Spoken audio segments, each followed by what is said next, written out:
Let's talk some paper. Oh, comic fam, thank you so much for joining us today. It's the Bags and Boards show, where we talk about expensive paper, we talk about comic books, funny books, collectibles, and this is podcast number 47. And don't forget, you can find this podcast eventually on SoundCloud, Spotify, Stitcher, and iTunes. We tend to go long because when you're chilling with your homies, you got a lot of comic books to discuss. We're at the table with a Golden Age guru. His name is Jeff, Golden Age comic book specialist. How you feeling? Man, you know I love that Golden Age era, and specialist, that's always hard to just accept, but I tell you, man, I've been doing it for so long, I feel I have a great grasp on it, so glad to be here. As always, I could do this freaking every day. That's right. That's how we roll. We talk about comic books every day. Hit the subscribe button, slap the like button. We absolutely need the comic book community support. We're talking about some, I don't even want to say taboo subjects, something that we seldomly talk about on the mic together. We're talking about grading. We're talking about both companies that we work with, but not like in a business way. We submit to both. We're talking about Cgc and Cbcs. Yeah, let's be clear, man. This is going to be a conversation about CBCS versus Cgc in the terms of why choose one over the other with books. Why are you picking one over the other to submit to? And right. I have tier systems of why to choose one over the other, which I just developed for myself, and it's going to be different for other people. But I do think it makes sense to choose both. Absolutely. I have my own tier system. I'm hoping the community can learn something today. Maybe take some of our tips and tricks and apply it to your own collectibles, because to each their own, whatever you want to do. We work with both companies. We submit to both companies. And we're talking Grails. That's right. I acquired a Grail in the last week and a half. Oh, it's fantastic. So I had the guru bring his own Grail to the mic here today. We're going to get into that. We also have books that we're submitting to both grading companies we're going to talk about, and a new way to crack open the slabs. It is fantastic. Guru, you taught me something today. I have literally drawn blood from opening up slabs. I'm not exaggerating. It happened within the last 2 months. If you don't do it right, it's dangerous. Not just for your comic book, but for your bod.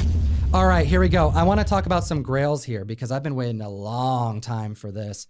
Jeff, it's happened.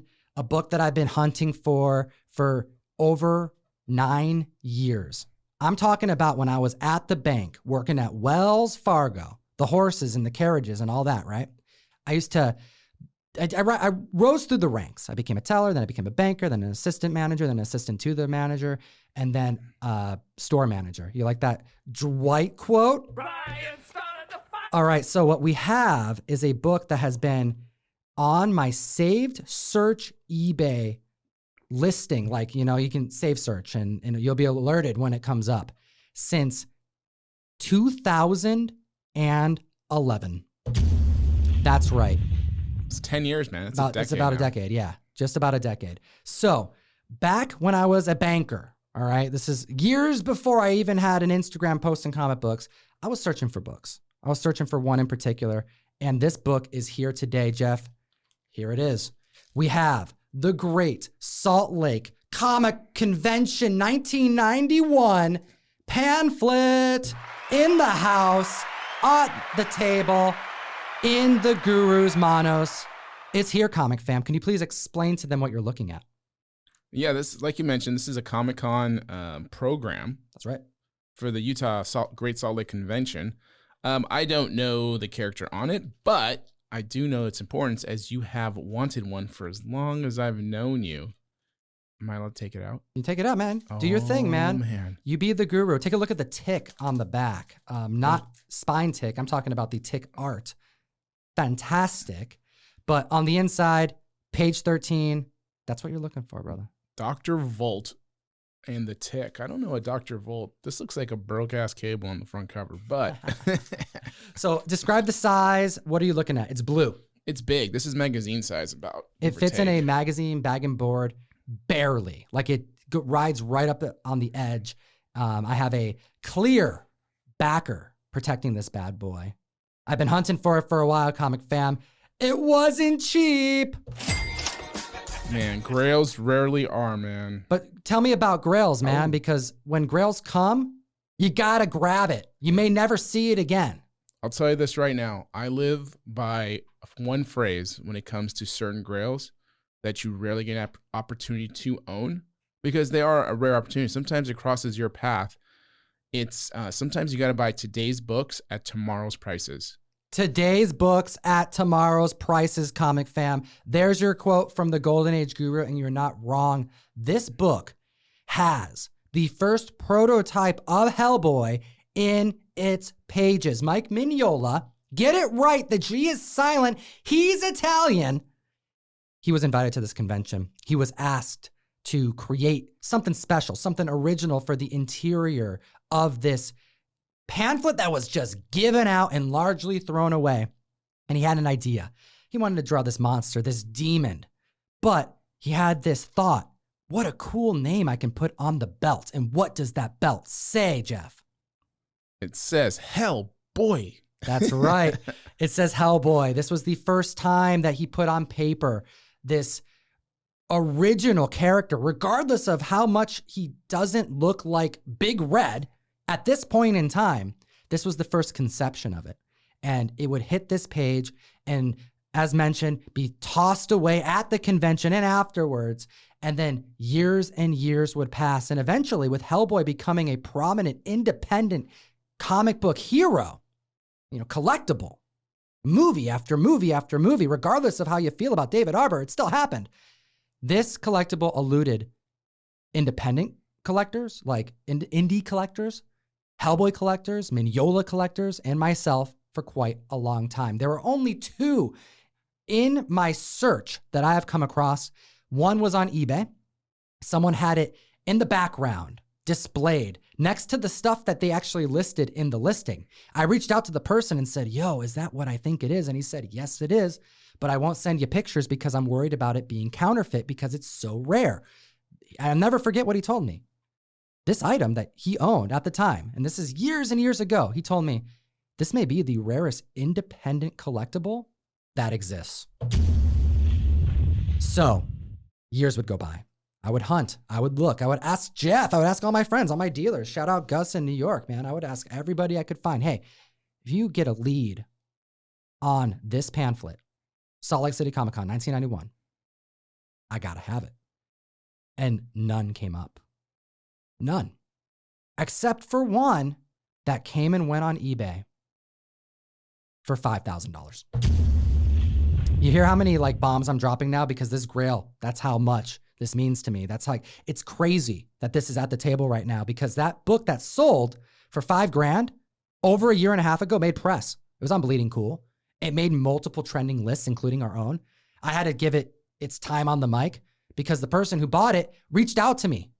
He's like, yo, Tom, I just want to get to you before you see eBay. And I want to let you know you had no chance. That's what he told me. He knew how much I wanted this book, and he wanted me to feel better about knowing that I could have never gotten it because he knew it was coming to market. And the person told him, I'm going to list it today. And he literally waited on his phone. He waited for the second that it came up, saw the price for $5,000, clicked buy it now, and it was done. Then he texted me, reached out, because he's another Hellboy collector. And us Hellboy collectors, we're homies. When you collect the same stuff, shout out Illust Illuminati, who's a longtime Hellboy collector. I've known him longer than we had the Comictom intro that he did. That's him. He wrote that rap, everything. So this book is the same copy that sold a year and a half ago on eBay for $5,000. The seller reached out to me, said there was other artwork that he was prioritizing, that he wanted more than this, and he wanted to give me the first opportunity to buy it. And what did I say? Hell yeah, I'll take it. Hell yeah. And now it's here. This is pretty great, man. Like I said, I know, because I know you, and I know how long you've longed for this book. It's amazing that it's finally in your grasp. And really, you didn't have to wait that much longer, which is nice, because sometimes it can go on to decades. I know people have been waiting for the right book to cross their path. That's why sometimes you have to pay up, to get that book. So this is awesome to even have in hand, because all I've heard is just you describing it. But to see this Hellboy, who looks more like a Hellman on this thing. A little He's bit. got a little bit of a Ulick look to him. But it's super cool. And then he's got a little blurb here by Mike Mignola, just discussing himself, being pretty modest, I'm assuming, because he even has a quote here. It says, after a year of inking, in parentheses, he writes, "I was a bad artist," he claims. So, like, he's modest, it sounds like. And that's just great to see in an artist, especially somebody of his level. So kudos, man. Thank you. Absolute kudos. So since I have this in studio for the comic fam to bear witness to one of the very few occasions that this is going to even be seen on screen, because like the first owner of this book that I had found on eBay years past, the recent owner of this particular copy, I don't know if this is the same one as that other one. Like, I don't know if there was a connection there. I think it's a different copy. The seller who sold this to me said the same thing. Don't post pictures of this on the internet out of fear for counterfeits to be made. This is something that you deal with. The spiral edition of 30 Days a Night that I just showcased to the community, I could only show a couple pages because it's not a book that's been authenticated by CGC or CBCS, which we're going to talk about here in a minute, because those grading companies can only authenticate things that they've seen and that they've authenticated, right? And the spiral edition, there was rumors that it didn't even exist. There were rumors that there are under 7 copies. I've heard 6, I've heard 10, but only 3 in the marketplace, 2 that I bear witness to in my lifetime that have come to the market of this particular collectible. There are likely under 10 in existence of this. There are likely under 10 in existence of the Spiral 30 Days a Night edition, which for those reasons, the grading companies don't touch them unless you can convince them and you have some type of documentation. We're working on it, comic fam. However, these particular books are so rare that they're having the gobbledygook effect. You know, there are counterfeits of that book in existence because of how valuable they are, how scarce they are, and how easily they are to replicate. Yeah, you can say the same thing with Cerebus 1, right? It's another book that you got to be careful with for just having counterfeit issues. And it's unfortunate. We got to deal with that. And we're seeing people take advantage of these things. We're seeing people take advantage of just reprints. I mean, look at Ultimate Fallout 4. Yeah, we're seeing some members on the community doing other members a real solid posting about the shenanigans happening that we all knew was coming, because these facsimiles, they look so damn good. They look so similar. But if you don't know the telltale signs of a reprint, because I would consider a facsimile a reprint, all it takes is a member to put first print in the title. First print facsimile, right? Like, right. Okay, we're now in X-Files territory. Yeah. It's no good. And we're seeing like hundreds of dollars going, into sellers' hands for a reprint that's worth at most maybe double cover price, maybe if you're lucky. Exactly. So that also shows the people who are in this hobby who are trusting it, but aren't quite educated enough. And they actually do need the assistance of other people and other members. We got to all understand that. I remember when I was looking for Star Wars 1s and I was a young kid, right? Every time you saw a 35 center, you're like, oh my God, this is it. I got it. This is the rare 35 center. I'm going to retire now. And you're like, oh my God, it's not the correct diamond pattern or the one with the barcode, It's the 5 is a little down. So it's just a little bit of the naivete to people coming into it and understanding it, and then people taking advantage of that. So that's not okay, and it's important that people do speak up. Absolutely. Comic fam, I want to hear your thoughts about my grail in the comment section below. I mentioned it, the same thing with the 30 Days a Night. I'm a particular collector, but I hope that this right here can showcase a little bit of reasoning behind things like preview appearances, real first appearances. Some would call it true first appearances. The Hulk 180 versus 181 versus, the Foom appearance. These types of things matter to collectors. It matters to me, which is why this grail was acquired and why I'm so hyped about it to bring it to your attention today. So you brought a grail. And of course, it's a grail topic. I have to bring my own. What did you bring for the comic fam, Jeff? So I bought a Terrific Comics number 5. Okay. Classic Alex Schomburg cover. Yeah. Top 100 in the Golden Age. I think it's around 85. It's a pedigree. It is a pedigree as well. It's the Cookville pedigree, which is more of a recent pedigree. It's since 2019, I believe. And it was about 5,000 books. It came out of Cookville, Tennessee. I believe it was 1 or 2 brothers who collected this set of books, and their sisters worked at the supermarket or market that they were for sale. And that's where the letters SN are. They would write the letters SN, and that's how you can tell it's a Cookville. It's got the letters SN on it. A couple of them have the name of the actual person who bought the books. His name escapes me at the moment. Regardless, it is still a pedigree. It doesn't have that new fancy gold label. It's got the traditional tuxedo label that didn't last very long, so maybe it's extra rare now. But it's considered rare by Gerber as a Gerber 8, and scarce, I believe, in the Overstreet. Cool book. Love it. Done by Alex Schomburg. You got L.B. Cole art in the interior. L.B. Cole art in the interior. You Hell also have Fujitani art in the interior, which I'm a big fan of his. He did a lot of great pep work. Awesome book. Do you have someone from the Klan on the cover in a chair? Someone who kind of looks like Hitler on the cover as well, but I don't think that's who it is. But it's, kind of got the German vibe here. You have Klan members fighting heroes that are entering to try to save the damsel in distress, who is in bondage. And of course, it says classic bondage cover on there. She is, for the audio listeners, she is strapped with ropes, 1, 2, 3, 4, 5, 8, 9, 10 ropes, all suspending her from the ceiling as she's being lowered down to a wheel that has knives and blades going in a circle. It's a wheel of death cover considered. Yes. And there are others out there.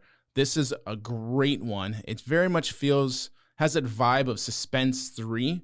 I mean, Suspense 3 is an amazing book, but that just has that ambiance of the same book.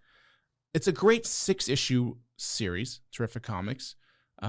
I would say the best covers in there is that one is the best. After that, 4 is really good, done by Rudy Palace, and number 6 is done by L.B. Cole. Schomburg did do, I believe, issue 2. It's pretty good, but it's nothing like his classic work that he's best known for in Timely or this cover. I have to ask, what makes this a grail for you? Because it's an amazing book. Is it the pedigree? Is it the Schomburgness? What is it? Like most grails for me, it's a multitude of things. It's a scarcity. It's a eye appeal of the book's cover. Alex Schomburg being a well-known artist. I don't know if you know, though. Did you know he was Puerto Rican? I knew he was Puerto Rican. Okay. Of course. So the imagery of itself of like hooded vigilantes, World War II cover timeframes, that's the type of stuff I like.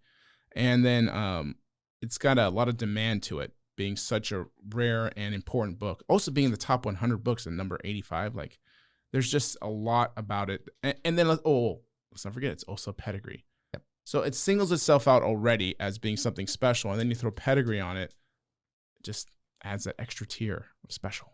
Comic fam, what do you think about pedigree comics? I am liking them more and more by the day. I really want one. But because they're essentially one of ones, which one to go after, it raises a lot of questions that I'm not ready to answer yet. But I'm getting closer because now that I've acquired my Grail, you know what the next one that just made my list? What's that?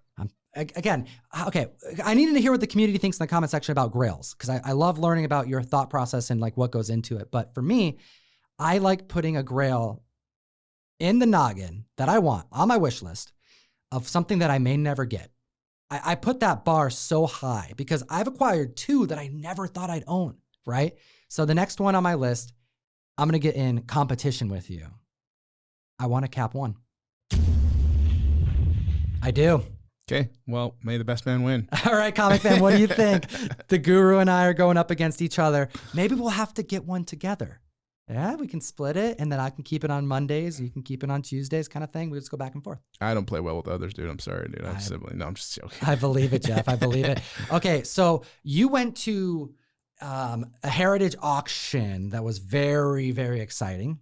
The Promise Collection, and you were the only one there. So there's like this historical aspect that you were in observance. Is that the word? That you observed, and something that you'll never forget, I'm assuming. You were one of the last individuals to get to touch and look at the first part, and some may say some of the most exciting parts of the Promise Collection, the biggest collection find that was preserved, with one of the coolest stories behind it in comic history. But you also learned something amazing. You learned how to crack open a slab in a unique way. Yeah, I don't know if it's, obviously there's many ways to do it, But I saw this way that this gentleman did it, and he doesn't work for Heritage, but he happened to be there and he was cracking them out. And I thought it was very intriguing, and I thought I'd give it a shot. And the first time I tried it was just today on camera. Luckily, it went well. You guys will see that here with this Avengers 8. That's right. First Kang. So we have 2 books that we're going to show you that we cracked out. Actually, I came out of this a little ahead because I didn't have to crack it out. You did it for me. And I cannot stand cracking books out of slabs. I do not like it. I've never messed up a book, but it always feels like you're going to mess it up. And let's actually back it up a little bit for anyone who's a bit newer. Why would you crack out a slab? So we have a graded comic, right? Like any of these that are up here next to me, right? We got the Deadly Hands of Kung Fu over there. We got that Peach Momoko Goodness, the Good as Sadie, Green Ranger, Power Rangers 55 exclusive, shout out, Young Avengers, right? So let's say you have a book that you want to break it out. You want that raw book again. There's a lot of reasons for that. What are some? So some of the top reasons are you just don't want it encapsulated. Okay, you like it raw. You like it raw. Right. You want to upgrade it. So you want to press it or dry clean it so that you feel that you can get that bump in grade. You think it could get a bump? In grade. And I would guess a third option would be maybe you want to take it from some company's holder to maybe the other company's holder. Yeah, you're trying to see maybe their grading standards are different. Maybe you'll get lucky and it'll get an extra point or something. Like there's a handful of reasons, but for the most part, there's something with the book, a reason why you want to take it out. And how do you do it? First off, it's, in my experience, a lot easier to crack open Cgc slabs. What about you? Yeah, have I ever cracked out a CBCS slab? At least the new one? You cracked one out here with us. Like we had to do that crack. A new CBCS slab? Yeah, we did the new CBCS slab. We did a CGC slab. And those CBCS slabs are freaking tight. They are. They're very solid and they're skinnier, but they feel far more rigid and protected. And I do dig that quite a bit. I love the CBCS holders. I think I've already said that. Labels, again, CBCS, you got to work on your labels. I don't understand why that's got to be a problem. Jeff's going to keep bringing up the labels, CBCS. we need to fix it. We need to get Nate. Nate made it. We got to get him on making some new labels. And I don't care who you get to make it. Get a 10-year-old. Because, whatever they do will be an improvement. Oh, my goodness. Jeff cannot stand the CBCS labels. But you know what? There's a lot of other benefits to CBCS slabs that we'll get into. However, the CGC slabs tend to be a little bit easier to break into. And what are some methods that we've used to break into slabs? Yeah, look, the newer ones are pretty tough to get into too. Okay, yeah. You do have to kind of find an opening, get a Back in the day, man, you could just Well, we did that. We did that with the Avengers, right? Just finger popped it and got it out. Bam. And then the other one was you needed a tool. You got to get in there. You got to work it along the ridge and pop it along the way. You get like a flathead screwdriver. Yeah, get a flathead screwdriver. And then once you get maybe the bottom half open and loose, you can just drag out the book. You're done. Recycle the plastic, yippee-ki-yay. Keep the label, because it's important to keep the label, guys. Keep the label in case something happened in the grading process. B, you should turn the label in with your comic so you get it off the census as well. That's what you would do. You send in the label with your comic. It takes the book off the census in case you get a new grade that's higher or lower, because there's no guarantees it's going to be higher. Oh, come on. I got to see a thumbs up for that recommendation. I don't think I've ever heard that on the mic. Comic fam, send your grades in to be removed off the census. Preserve the census. The census is like the sacred timeline. Regardless of where you grade your comics, the census for CBCS and CGC, everyone wants those to be preserved. That's true. That's true. You guys don't need multiverse tangents of grading tiers. And look, if you do a bunch of grading, you can save them all together and then submit it all at once. Okay, you don't have to put it in with the book. You just gotta send the labels in. Okay, guys. So please do that to keep the what do you call it? The census. The sacred census. The sacred census. There you go. Sensei. As honest as possible. All right, sensei. That's right. That's plural, isn't it? Anyway, so we cracked it out. But there's one more step. You gotta get the comic out of the plastic inner well. Yes. Which we know, by the way, through CGC. We have the documents. We have the proof. We've put a CGC slab in a fish tank. The inner well is water resistant. Yo, Zora, put the link up there for the comic fam to see. But yeah, you can get away with some water on your slab without it penetrating the inner well.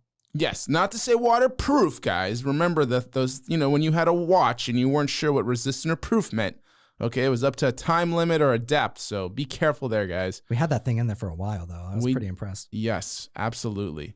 And it floated too, right? It was buoyant enough because we had to weigh it down on top of that, but not to be used as a PFD, guys. That's right.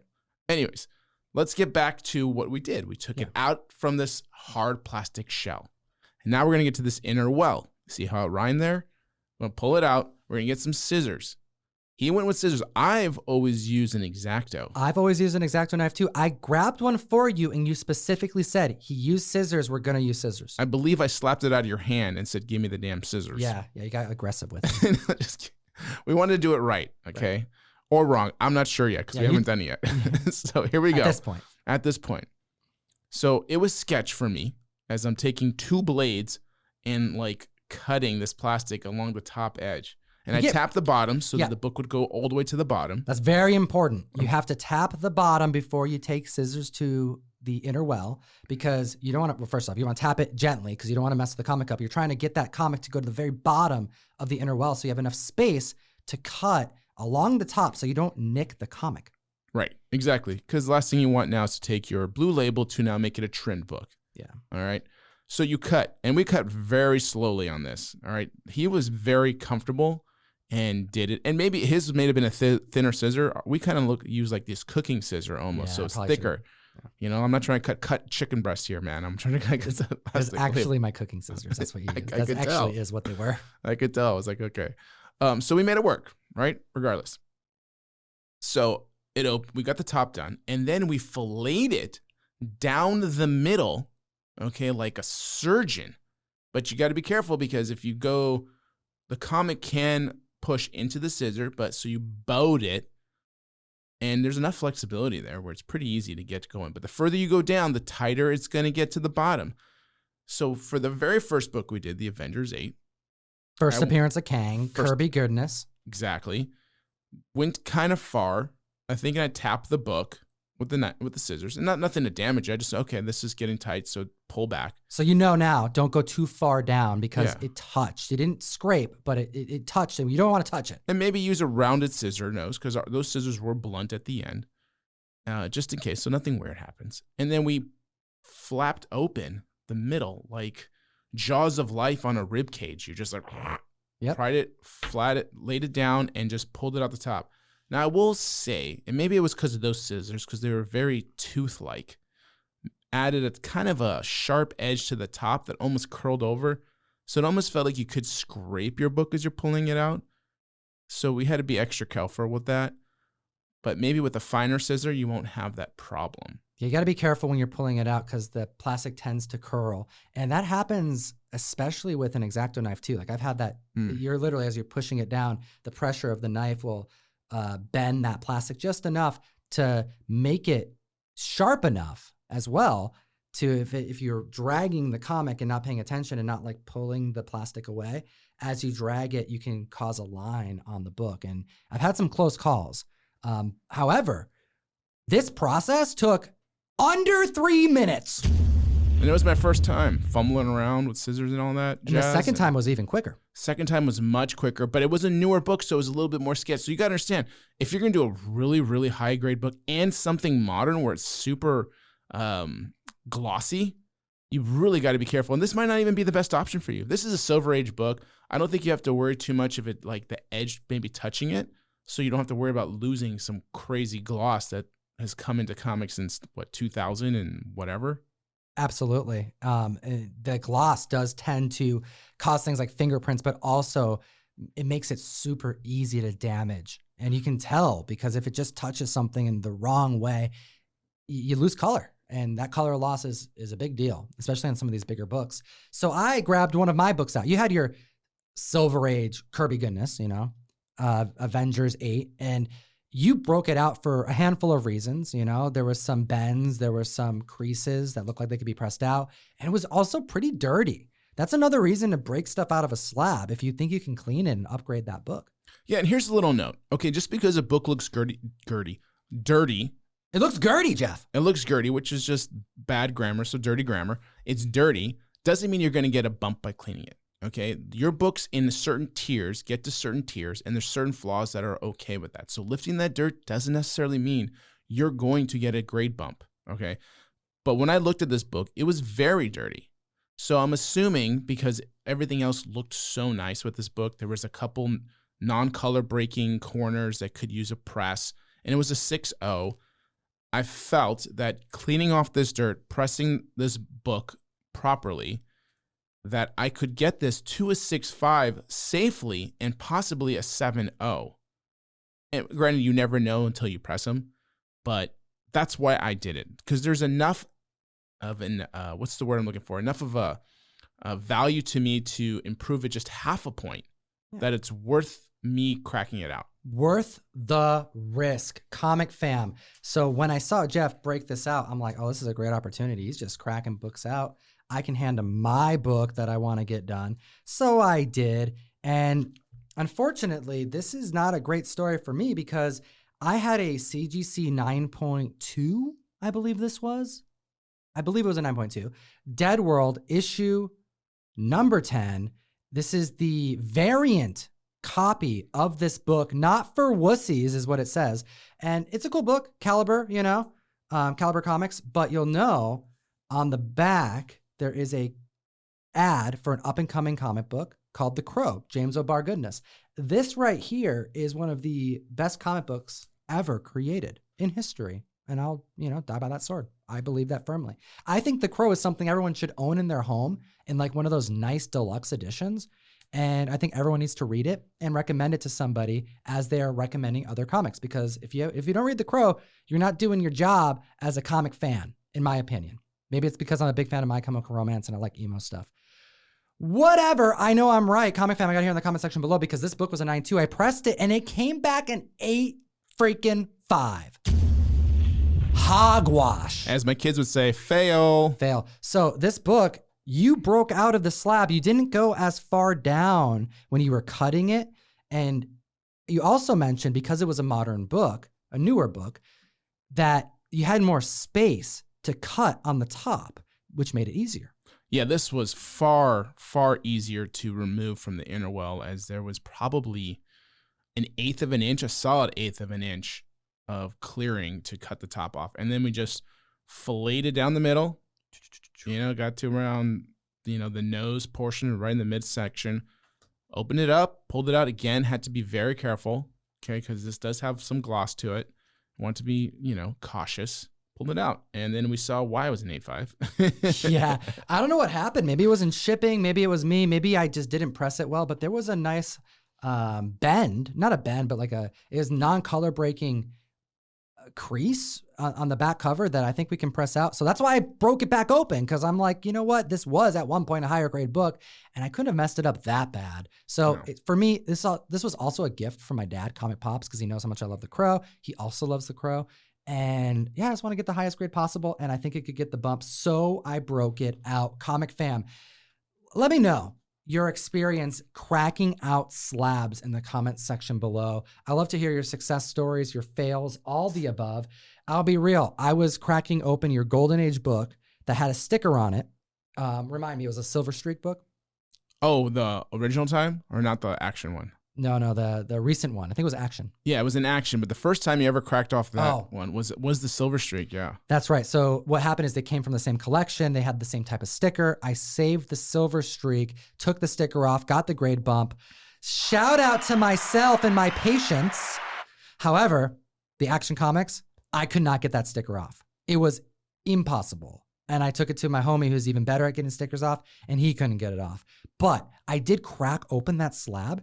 And I don't know, maybe I got a little impatient, but I got kind of 2/3 away around, and I'm like, oh, I can just lift this and just break it off. And in lifting it, breaking off, it snapped in a way I wasn't expecting. The book was fine. I'm being careful with the comic. I'm putting the comic safety over my personal safety, literally at this point. Of course, I got your back, brother. And I cut from here all the way down through my tattoo. No big deal. It's a tattoo and can't even tell anymore. But from here all the way down, dripping blood. Dripping blood. It was no good. I'm worried about the comic book. I'm like, all right, I'm putting my hand up in my casa, run into the bathroom, the baño, and try not to get blood on anything, you know? Right. And legit, man, it's because I was getting impatient. So seeing this new way to break out the slab got me excited for a handful of reasons, you know? Cutting around that plastic, the inner well, is always stressful, and pulling it out is always stressful too. But seeing an easier process, yeah, give me some excitement here. Dare I say it was arousing? Comic fam, comic books, they get you there. We're gonna keep this conversation going. Where are we doing here, man? What are we doing? What are we up to? Well, we did the cracking out portion of it, right? And we did the Grail. Yes. Now we got to move on to. Do we have comments today, or we're going to just jump to CBCS for CGC on what we're going to submit? Oh, you know what? I think we should talk about what we're going to submit. Let's do that, and then we'll go from there and talk about our larger conversation about CGC versus CBCS. We got pricing, we got turnaround times. We're going to talk about it here. Stay tuned. Hit the subscribe button. Where are you getting this type of comic book themed content? Anywhere. Nowhere. We're here at Bags and Boards Podcast 47. Let's do it. All right. So for me, there's a handful of reasons why I go one way or another. So these are examples. Okay. We're going to get into specifics in a bit. Okay. We'll get into pricing and all that in a second. So the first thing is my stack of CGC books. And I'm going to talk about the books that I have here. The first is a Stray Dogs 1 in 10 variant. We have the Crow homage. It's kind of in theme today, but this book is high grade. This book is a optioned independent title that was so damn successful. Such a gorgeous, flawlessly done cover by Tony Fleece, Trish Forstner, that I felt has a lot of time to take off. It's going to be a minute so we see any type of like option news take place, because the option news came out prior to the release. So it's going to happen a little bit sooner than I think people suspect. However, looking at wait times, which wait times is a big part of this conversation here, I'm okay to wait. This book isn't going to take off, in my opinion, in the next 3-4 months. So if I have to wait a little bit of a lengthy time, I'm going to send it to CGC for this particular book, because if it has that 9.8 potential, there's a lot of these made, and it could be a wanted book. So I don't want to have to go in competition with others that have graded through CGC. If I go through CBCS instead, I'd rather have one of the CGC comics in the marketplace for this particular book, because it's option and has potential long-term. What about you? Give me one of them. So ones that we're going to do for CBCS or CGC. This was a CGC. I'm starting with CGC. You tell me. You can pick whatever you want to talk about. Okay, so before we get too far, just be specific about which grading company.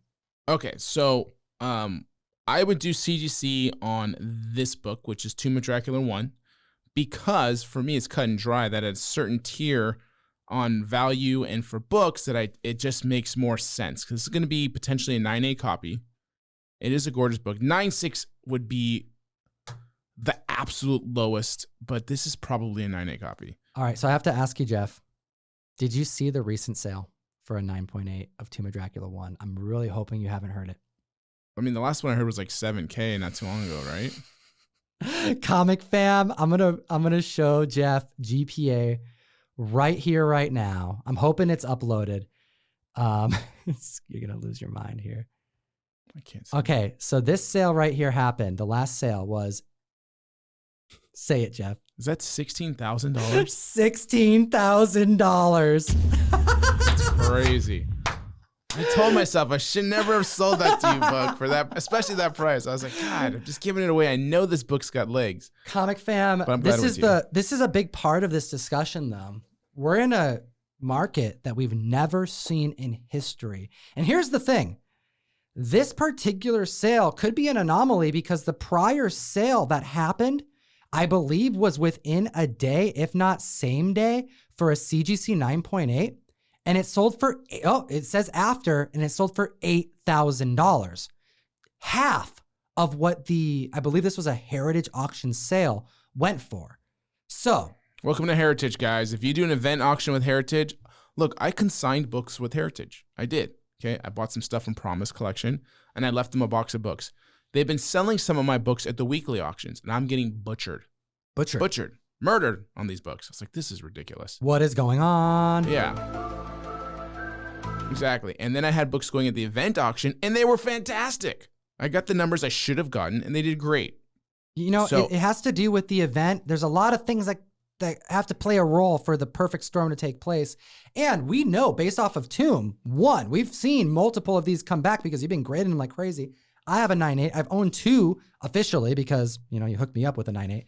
And this book has a lot of problems from the printer. You know, it has like off centering, the letters on the bottom get cut off. The staple placement. It's like Marvel Special Marvel Edition 15. Staple placement was terrible on that book. Horrendous. Okay, and this one is better, but it's generally pretty bad. Plus, they have their own defects that are generally common for that book. On the back of the cover, you'll see an indentation like almost like a quarter size quite a bit. You'll see roller streaks, smudges that come on the spine that are common, which shouldn't take away from the grade. But they, you know, they do take away from my appeal, and I end up pressing them out and cleaning them anyway. But, you know, there are things to know about certain books. Daredevil 168, same thing. A roller across the front. You'll see it all the time. Demon #1. Very common for Demon #1 to have this grainy feel along the front of Demon where it's almost like you lost color because it was stacked on top of another book. It's not. That's normal for that book. I've seen that so many times for that particular book. And that's why in 9.8, you see these prices skyrocket. Also, why I would suspect a Tomb 1 to go for near double what the top of the market's ever been. The same week as another book in the same grade selling for half the amount. There's other things, you know, we don't know for sure. I've looked at both of these pictures, and to be honest, they didn't seem like they were that different. But things happen. The auction setting is a completely different environment than what we are traditionally watching. So I am very excited that you hadn't seen that price though, because No, I haven't. I was very shocked when I saw that $16,000 sale. And I don't know if the page quality is different on one of them over another. White pages, both of White them. pages, both. People do go bonkers over eye appeal. Again, I don't know if staple places are different. Wrap was different. I looked at the book, man. See, there you go. You looked at both of them. They didn't seem different. I mean, but maybe I missed something. Maybe someone knows something I don't. But still, double the price, $16K, and then an $8,000 sale. It's very strange. But for these types of reasons, that's why you got to go CGC for this particular book. Yeah, I mean, You're going I for agree. that. You gotta go. You got to go for the high end, right? And no disrespect, you know, but we're just going by what is expected from certain books and certain tiers and dollar amount for those people who are buying them. Okay, we are speculating on the people buying these books. They want them as CGCs. Okay, now not saying everything, No. but for this conversation at this very moment with this particular book, it's going to go to CGC. Yeah, and I'm going to get into it a little bit here in a second as we get through more of these with more explanation, to emphasize why I feel like this with certain particular books. Now, I would send this if it was a 9.4, maybe Yep. to CBCS. Why not? Okay, because I don't feel that I'm missing anything or losing anything, or the rarity level at a 9.4 wouldn't garner a CBCS grade. Right. So this, for me, at a 9.4, I would submit. So these next 2 books that I have that I'm submitting to CGC are not as high grade. However, I'm not looking to get these done quickly, and I want them in a CGC because the competition is pretty fierce with these books in low grade because there's a lot of them. We're talking about Detective Comics, Batman and Batgirl, issue number 411.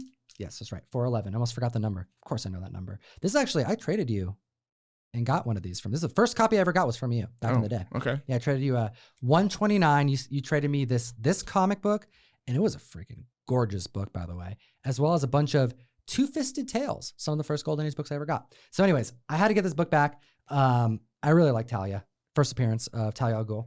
And I also have this Strange Tales 169, first appearance of Brother Voodoo. Both of these books, I don't expect to take off until way next year. Talia, whenever, right? It's kind of like sleeper DC keys have been low rise. You know, we're seeing some crazy sales right now, but it's mostly been Marvel books. We've seen some DC books too, but I still think that there is money in DC books, especially the keys long term. And Brother Voodoo, we're looking at Multiverse of Madness at best. So we have time.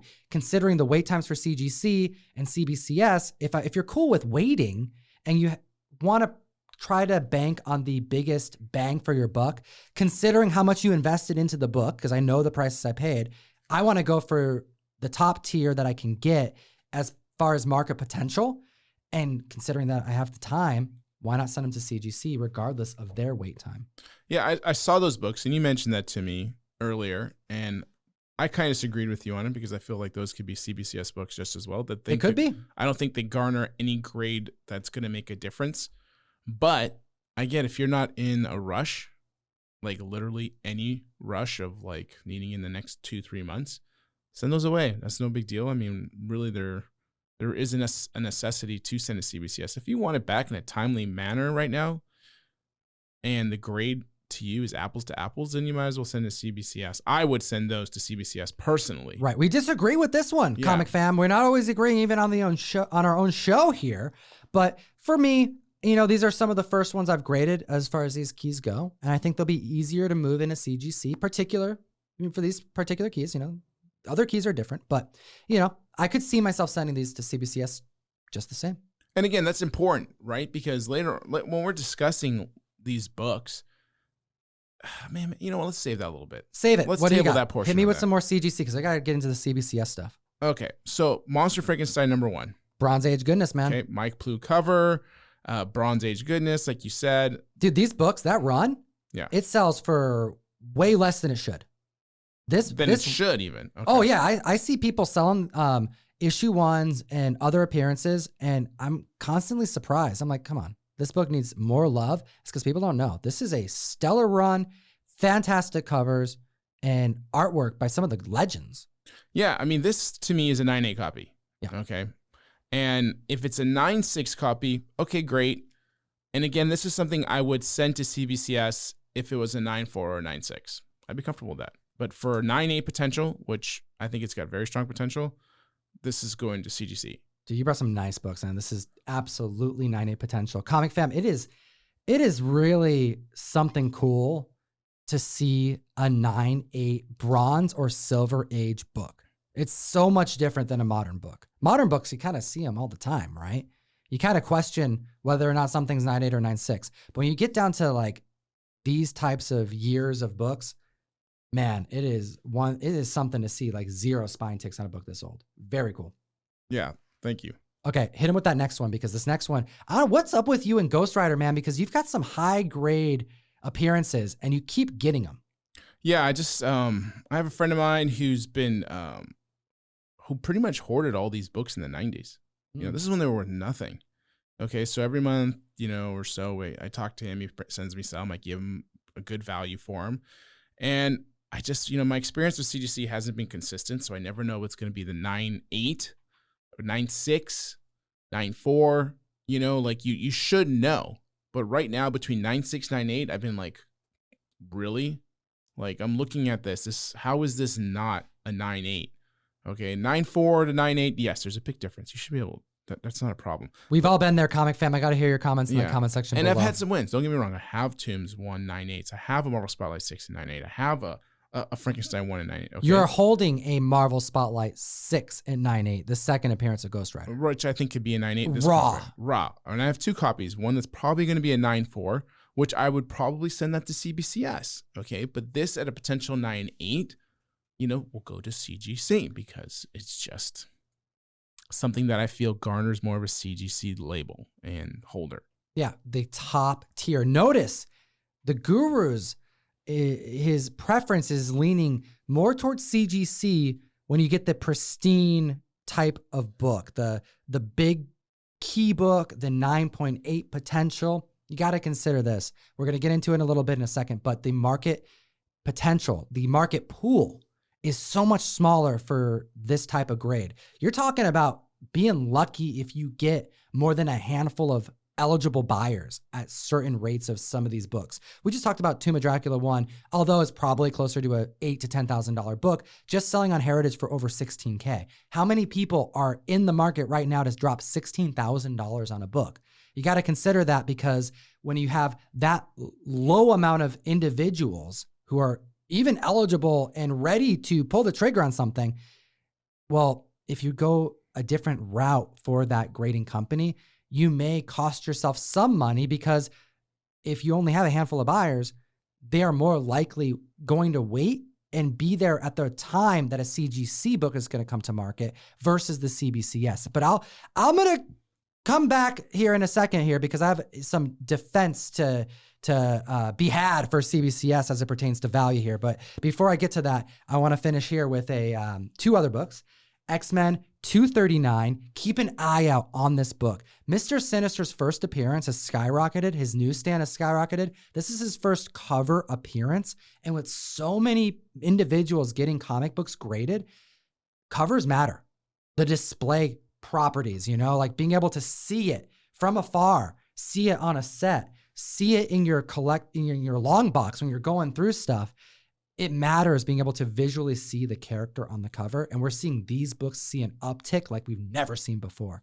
I have a 9.8 potential here that I'm probably going to be disappointed with because whenever I think it's a 9.8, it's typically a 9.6. Whenever I think it's a 9.6, it's a 9.8. It's my curse. It's a gift. It's a curse, right? As Monk would say. But this particular book has 9.8 potential and one that you can find on the cheap. And that's why it's going to CGC. And lastly, I have a Golden Age book, my Margie 36. I've been buying this for so many years, and it took so long for this book to start getting the love it deserves. I feel like I brought it to a lot of people's attention. They're scarce. The first time Stan Lee was written in a comic book narrative, a fictional narrative. He takes Margie out on a date to go see Frank Sinatra, also known as Frank Sinatra, but they changed his name to probably not get sued. And we have a gorgeous copy that I know is so competitive right now with so few on the census, so few people even bringing this to market. I'm comfortable waiting, so I'm going to send it to Sarasota, Florida, to CGC. And it's a great cover. I mean, the big face right there, the wink, it's beautiful. Isn't it awesome? I love that book. So what do you got? So another book that I had, and really just getting a little redundant, is a Swamp Thing Comics #2. Bernie Wrightson cover. This one I would submit to CGC in a 9.8 and a 9.6 because it's still tough enough in those two grades where I feel that a 9.6 or 9 CGC would be better than CBCS. A 9.4, again, I can go CBCS on that. I don't think I'd be losing much of anything really, and it'd still be acceptable to understand that, okay, 9.4. And so that's another reason for this book specifically. You have the potential. If you can wait and it has the potential for those big digits for you, CGC makes sense. All right. What's your last one? I wasn't necessarily going to, are you on the fence about this one? Comic Fam, he brought this to the table. I'm going to call him out on it. He's holding a first appearance of Shang-Chi, Master of Kung Fu. This right here was a stellar movie that you rented out a theater for your family and the team to enjoy. Yeah, that was a good time. I mean, the amount it cost to rent a theater for 20 people. Surprisingly affordable. I was like, damn, how much are you spending on this? And I looked it up myself because it's just on their website and it was cheap. Yeah, in theory, to what it costs to get a ticket, it was very, very much exactly the same price. But you get this private event. You get to have something special with friends and family. Kids get to run around and be kids. And the kids ran around. Yes. They were having a blast, a blasty blast. Yeah, so it was a little distracting. Don't get me wrong, a little, couple eye daggers thrown at a few of the kids or a few of the parents for not taking control of their children. But regardless, I love the movie. Okay, I've had a lot of excitement about this book. I mean, I believed in this book for a while. And this one will probably go because it's probably a 9.6. All right, and I feel for this book, I would submit this book to CGC 9.4 and up, I think. Okay. I think in a 9.2 borderline CBCS. 9.0 for sure I would submit to a CBCS for me. So I actually looked up these numbers this week, not knowing you were going to bring this special Marvel edition, issue number 15 to the table. Difficult to secure in high grade because of the black cover. The first appearance of Shang-Chi. We have September 6th, the highest sale of this book in comic history, $18,000. That's big. But it was followed up 3 days later with a $13,800 sale. Granted, eye appeal, there's other factors that play. We were just talking about this, but the market cap for this book has exceeded $15K easily. This book could have been secured at the start of this very year, February, for $7,500, a low of $6,700 in April. Let that sink in. I feel it. You feel it? I feel the same. You knew it, dude. I did know it. You've been talking about this book for such a long time. That's why I'm like wanting to point it out here, because you were going ham on this book, and it was well before trailers. It was well before. It was just, hey, we're finding out that it's coming, but that's pretty much all we knew. Yes, and thank God it was a good movie. Okay, so let's get into some CBCS stuff here, because this is a little bit easier to go through here, because first off, I have a book that's signed by James O'Barr. Okay, we have The Crow, issue number 2. I'm still doing Crow stuff. What's going on? But this one right here is signed by James O'Barr in 1993. It's a gorgeous book. It's not going to come back at a 9.8. But here's the thing with CBCS, they go through a third-party authenticator to 90, I think it's 97, 98% accuracy. Those percentages matter, comic fam. I'm giving you a mind bomb there, Carnage style, because I know what's out there on the internet. It just is what it is. There's a 90+% accuracy to it, which is why CGC's witness program is so awesome. But if you don't have a witness, this is your next best bet. And we have James O'Barr signing this cover. You got to go through CBCS. If you have something signed, if you have something signed by Kirby, if you got something signed by Stan Lee, you don't have a COA from the Todd Father on the recent King Spawn 1, you're going through CBCS. Done deal. The other book that I have here are some variants. With CBCS, your wait time is going to be shorter. It is what it is. It's significantly shorter. We're going to get into the numbers here in a second. It is significantly cheaper across the board to go through CBCS. We're going to get into those numbers here in a second. I like to send modern books that I'm not worried about being blue chip books down the road. All right. If I have Ultimate Fallout 4, First Miles Morales, 9.8 potential, I don't necessarily want to compete with CGC 9.8s because there's a plethora of them. Everyone's getting a copy. We've all had a copy. I've had a Djevik 9.6. Like, they're not tough to secure. They're expensive now, but they are common modern books.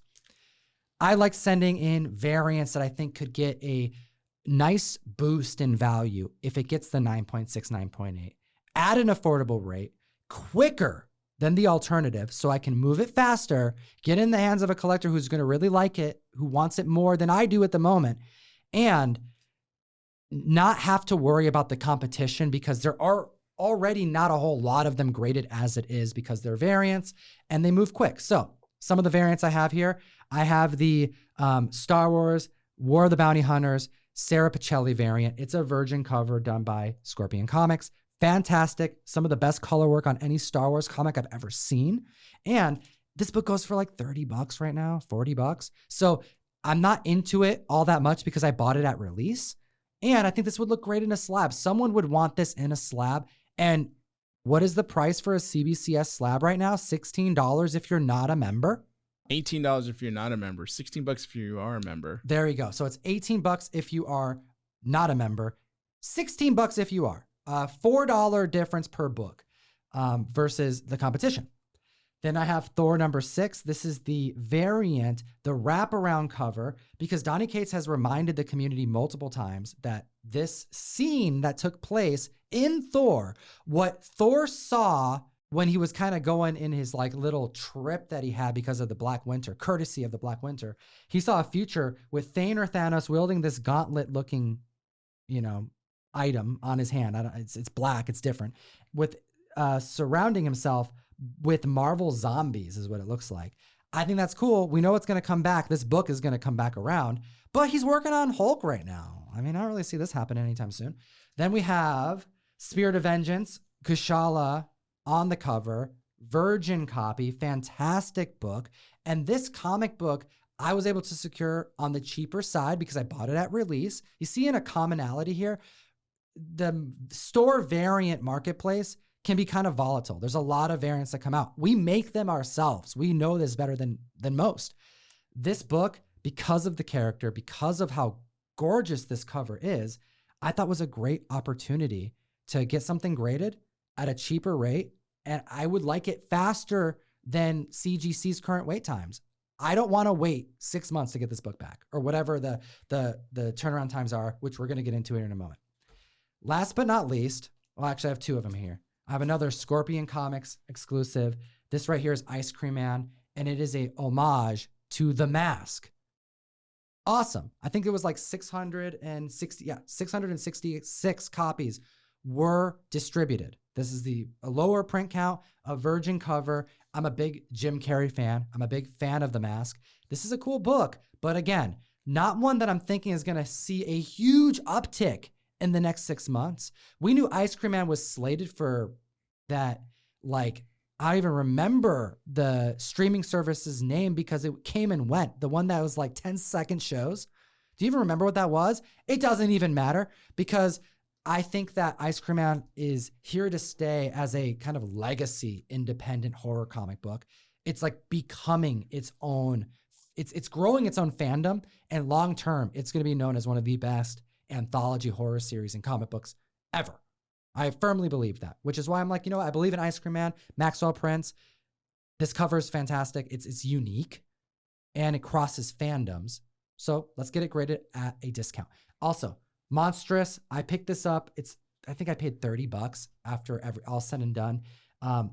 It's a third printing of Monstrous. A lot of high hopes for this run. A lot of people really enjoy this run. It's a tough book to get in high grade. However, I don't see in the next 6 months much happening with this title. I'm watching Key Collector just like everybody else. I'm looking at option news. So because I'm willing to wait, notice a lot of these are modern books though. These aren't books that are like 9.8 potential Bronze Age keys. So a lot of the variants are going to CBCS for me because it's cheaper, faster turnaround time. I'm going to be able to get them back in hand to distribute out to the community who wants them. I can totally understand why you have those books going to CBCS. It makes total sense, especially with the signature ones. I mean, signature books, I have a few that I should probably submit as well. No brainers, right? Yeah, absolutely. So one of my first CBCS books is going to be Thor 372. And again, I'm new to submitting to CBCS. I'm deciding now that I no longer need CGC to be my only source for submitting books. Sure. Okay, so forget that already. I'm going to do this first appearance of TVA, and I think it's like a 9.6 to 9.8. And Time Variance Authority featured in Loki. We're not going to see much on Loki for probably over a year, so there's going to be a lull for this book, so why not? Yeah, why not? And I've decided that if a book is a $600, $800 book and then about a 9.8, that I'm just going to submit it to CBCS. Sure. Okay? Keep it simple for myself, unless there's other outstanding things. But for the most part, that's the blanket statement I'm going to give it. Tales of Suspense, number 27. Silver Age book, When the Oog Lives Again. All right? This is probably a 7.075. Borderline, but I don't think it's going to make a difference if this is in a CBCS or CGC holder. Okay, it's a pre-hero Atlas book. All right, excited to have it, but I think I'm going to submit that to, again, CBCS.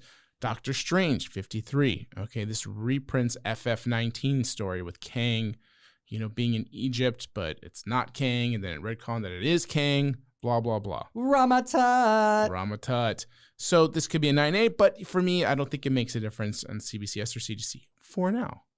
Deadpool, 54. Punisher, Deadpool. All right. Again, I think this is fine book in 9.8 CBCS. I don't have a problem with it. I think the value is pretty much the same. And then we'll discuss turnaround times and value and why we are also taking that into consideration. Yeah, we have Punisher not coming anytime soon, very likely to the MCU. Deadpool, I know, will happen eventually, but still, it's a book that someone's going to buy because of the cover. They're going to buy it because of the grade, but they're not going to necessarily buy it for the investment right now. So why not get it done now? Why not get it back faster? It makes sense. Yeah, exactly. Because these aren't going to be keeper books for me. Right. And we have monthly sales, and I don't think it makes a difference. So Avengers 7. And if it does make a difference, it's enough for me where I'm not concerned about it. Right. Number 7. Okay. Is that Illuminati, yeah? First Illuminati. First Illuminati. I know it's a key book, but again, it falls into that bracket for myself. And then The Walking Dead, Kill Them All, number 1. This was I believe it was ECC exclusive. Emerald City Comic Con, that's right. I've had them since. You've had those since that con? Sitting raw. Do you remember when at Emerald City Comic Con up here in Seattle, the Walking Dead variant that you're holding there, Kill Them All, The Walking Dead, not to be confused with Metallica, their first album. This book is foil, and do you remember what it was going for at that show? I do, and that's why I'm hoping I remember trying to get as many as I could because this was fairly new. These Walking Dead variants they were giving at the cons were extremely hot, and it was fairly new concept that people were getting them when they entered the convention. Mm-hmm. And then I was literally having people give them to me. I was like, oh, if you don't want that convention, it might be violent for your children. Why don't you all take it? And I've had these since, man. This is I think it's the Governor variant or something like that. But it's an extremely cool book. Okay. And I was like, do I need to CGC these? And I thought about it. And after sitting here in your living room and talking about it, I was like, you know what? No, these are going to CBCS. Okay? Why not? Why not? Absolutely. Comic fam, why not? So some of the things just to go over it here that we've chatted about is, when you're looking for the higher end books to be graded, you're likely going to CGC because the buying pool is smaller on those books. So you want to stay competitive. You want to be able to move them. We're not even talking about prices at this moment. We're talking about just being able to move the book at a higher rate. Then we're getting into the speed. For me, setting in variants, modern books, unless it's like potential blue chip kind of thing, I think that the added value you get from a grade is enough through CBCS to stay competitive. Will it sell for more? Well, we're going to get into prices here on how much it costs to get something graded. And then you got to consider the other costs, like the grader's notes. Yeah, they're different. One's way more expensive than the other. We also have to talk about the actual, what are CBCS grades going for in comparison to CGC? Is it that much of a detriment to make you go one way or the other? Because it's, in my opinion, based off of what I've seen, and everyone can go and find examples of one sale comparing it to another sale. So, I've seen it all. Comic fam, you tag me a lot on Instagram and I appreciate it. Follow me at Comictom101 and the Golden Age Guru at the Golden Age Guru. We do sales over on the Golden Age Guru's IG, by the way, every month. We do a badass claim sale, so you want to be there. Do we have it scheduled, by the way? I'm thinking maybe next weekend. Okay, because we're doing mail call this week. So, whenever this comes out, this is the mail call week that we're getting that done. Yeah, so that would be what, the, 25th, 4th, somewhere around there. The weekend of the 25th or so. Something like that. Okay, so I want to chat now about the specifics, the reasoning at large of why to go through one company versus the other, to kind of demonstrate that both companies are extremely useful and are providing positive services to the community.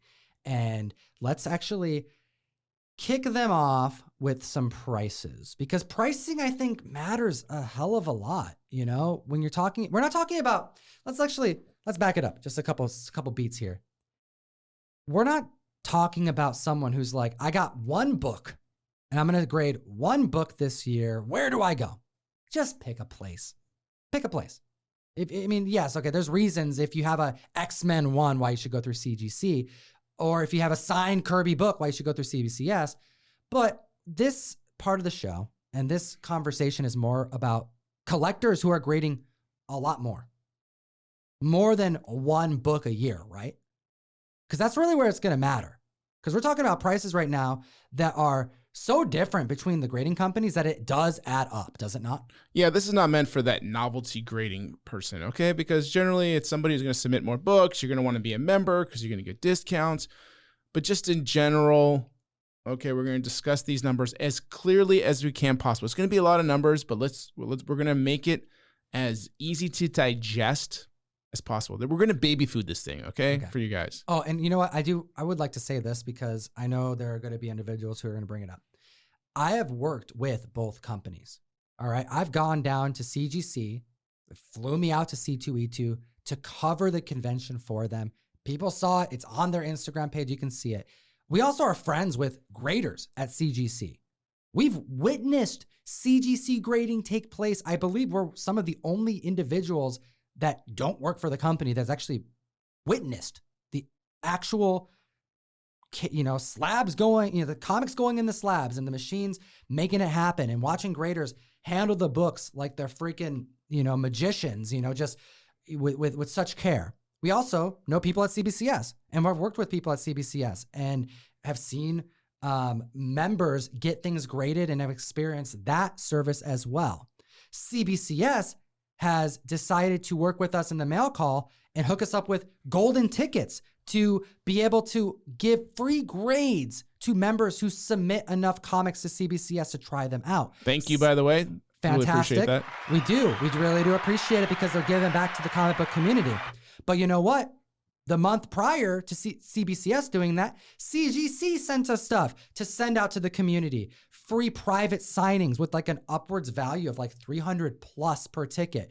Free shipping kits and the signature series bags that have a pretty decent MSRP because they're, plastic. You put your comic in, you can get stuff signed. So we have actually worked with, and I would say maybe working with them is the wrong way to say it, like partnered with them to certain degrees, but we're not sponsored by any grading company on this show. No, not at all. So, I mean, we're going to come with as honest and non-biased opinions and stuff that we do for ourselves, because I'm not going to do anything special for anybody if it's not going to benefit me with my comics. Like, I'm not getting any special perks here. I'm not getting special grades. I'm having to pay the fees just like everybody freaking else. We're waiting just as long as anyone else is. Yeah, we're going to have to turn these books just like anybody else. So I'm not going to just do it because, I got golden tickets because I didn't get any golden tickets and they're not for me. Anyways. In my living room, in my place, right? I have a box and I have another box. And this box on the right, it's my CBCS box, and it gets filled up all throughout the month because I make the decision as I go throughout the month. This is a CBCS grade. This is my CGC box over here. You literally saw them today.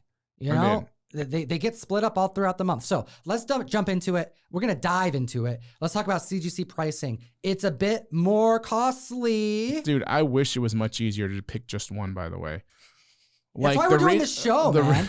The fact that it's not easy to just go with one just shows where both lack, okay? And it's just, again, it makes it difficult for the end users who are us and everybody else out there who collects comic books. Where both lack, however, where they both bring the heat as well, because we are choosing them over anywhere else, and there are reasons why we're sending them to both.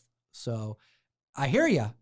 But let's get into it, because really where they lack is why we go to the other service, which is also why the competition's good, because more services for the community means our comics are getting taken care of regardless, and we're happy about it. So CGC, let's go through the various tiers and prices, and keep in mind each one of these prices, we have maybe like little caveats to it because you can pay for additional services. So let's do it. Okay. So first off, let's talk about the max value tier. Okay. Max value is $400.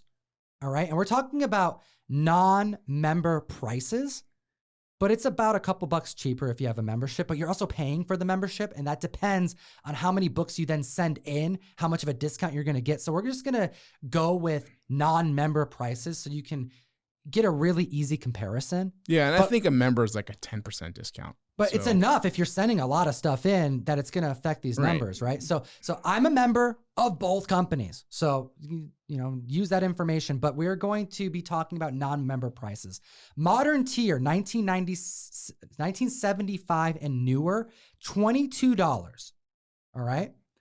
And we're talking about a 111-day turnaround time, assuming business days. It is business days. So we're talking 5 months, but wait, we're talking about 5 months once they've logged it in as received.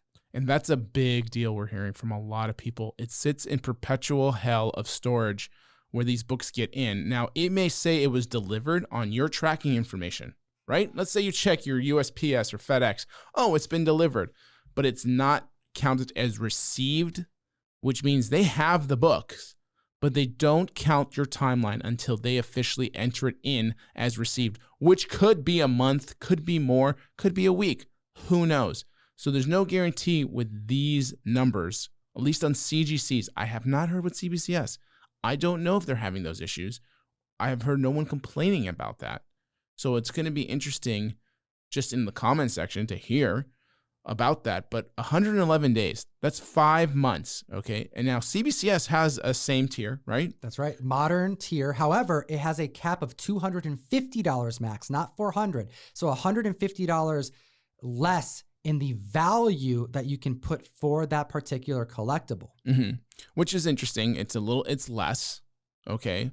But again, you said it's $18, but the turnaround time is 4 to 6 weeks. That's right. We're talking a little over a month and a half. And assuming that, let's just say both companies receive them right away, which by the way, I've submitted to CBCS and had my stuff inputted within weeks, like very, very quickly. And I've seen it in the community. You guys tag me all the time. Like you guys are showing, this is a very prevalent conversation. This isn't unusual to be had in the comic book community right now. There's a lot of people grading books.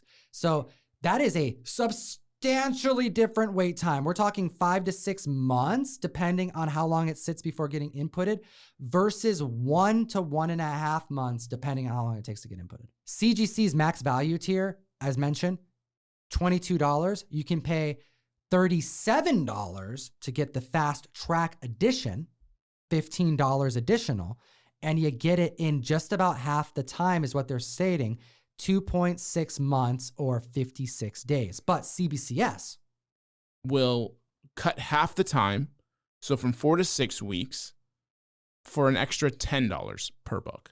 So 4 to 6 weeks, we're talking like a little over a month after they receive it, for substantially less. Yeah, so we're talking 2 to 3 weeks. That's right. So let's take a look at the next tier up, because we're talking about modern books right now, 1975 and newer. What about economy, which is 1975 and older?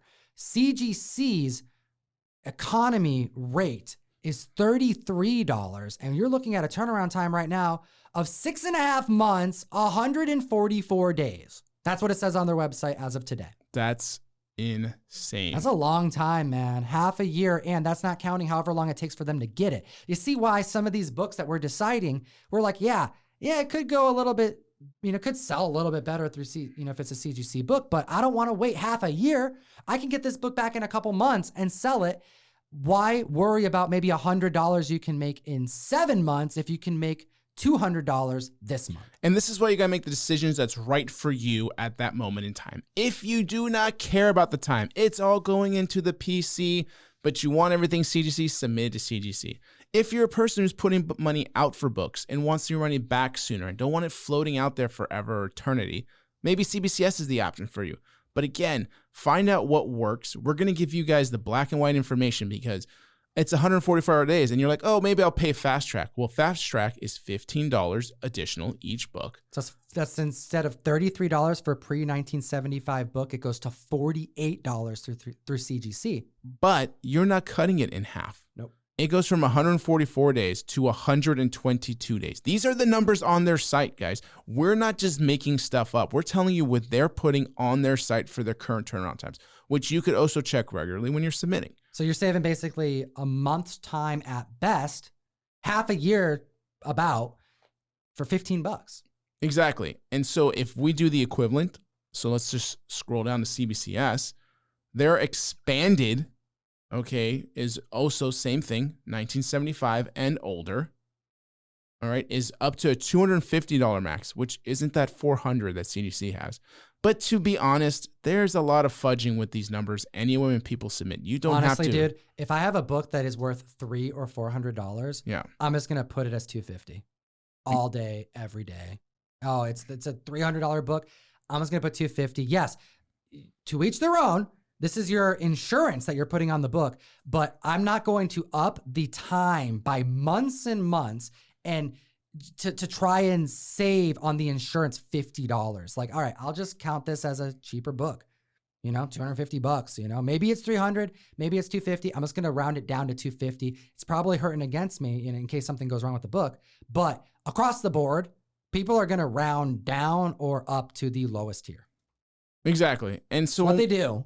Absolutely. Because there's never a guarantee anyway. Right. All right. Plus, after fees and all that and taxes, it doesn't even go to you, even if it sells for that. That grade is based off of a if it's perfect condition, 9.8. Maybe all right, but still, how often does that even happen? So conservatively, these max prices they're roughly the same to me. Yeah, $150, whatever. Yeah, and don't stress out about it. I mean, what do you pay a little bit of a difference because you had to go up a tier? I mean, big deal.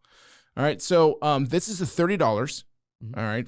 and it's 4 to 6 weeks still, just like the prior tier for them. But for that extra $10, you can cut that down to 2 to 3 weeks. All right. That's not 122 days. I mean, that's crazy difference. Yeah, that's a couple months at most if you give them that added, time for the receivables versus half a year.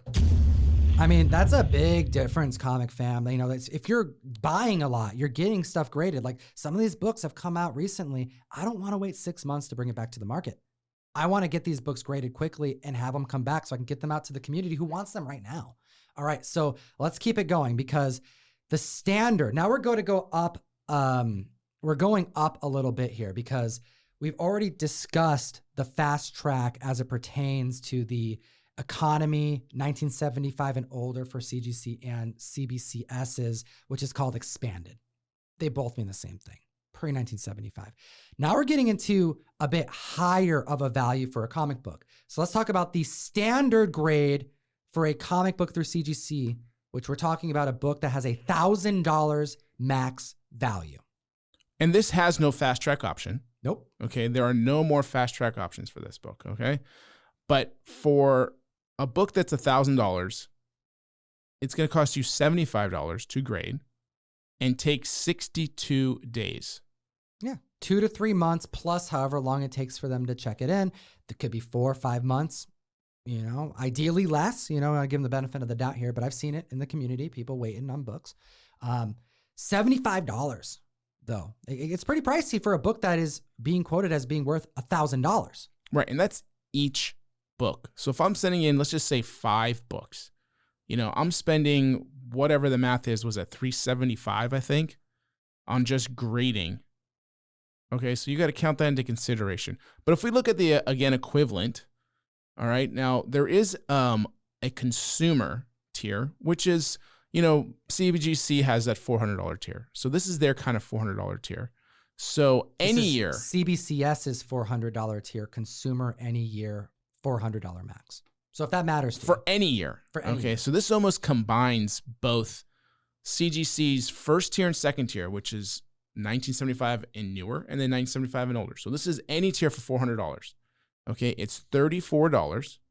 And that's 4 to 6 weeks again. I see a little bit of consistent pattern here. Right. But for probably, I believe you can do $10 on this one. So you spend $44 and you get that back in 2 to 3 weeks, and it's $400.